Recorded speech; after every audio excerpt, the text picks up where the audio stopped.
We have the trig integral tangent of x over 2 times secant squared of x over 2, and immediately this jumps out at me as a u-sub opportunity because we have something and we have it multiplied by its derivative. So what we can do is we can let u equal tangent x over 2, and then we can differentiate to get du equals the derivative of the inside, which is just 1/2, times the derivative of the outside, which is secant squared x over 2 dx. Now what we're looking for is just secant squared x over 2, and so to get that over here, we have to multiply this side and this side both by 2. So we can rewrite this as 2 du equals secant squared x over 2 dx.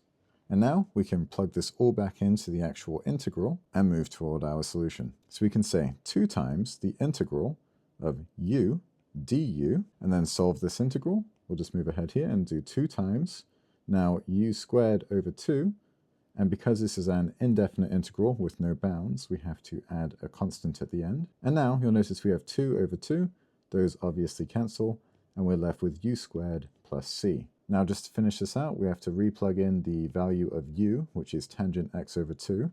So we'll do tangent squared x over 2 plus c. And that is the solution to our integral. If you have any questions or if you've got any other calculus problems you'd like me to work through, let me know in the comments below. Otherwise, I hope that you found this helpful.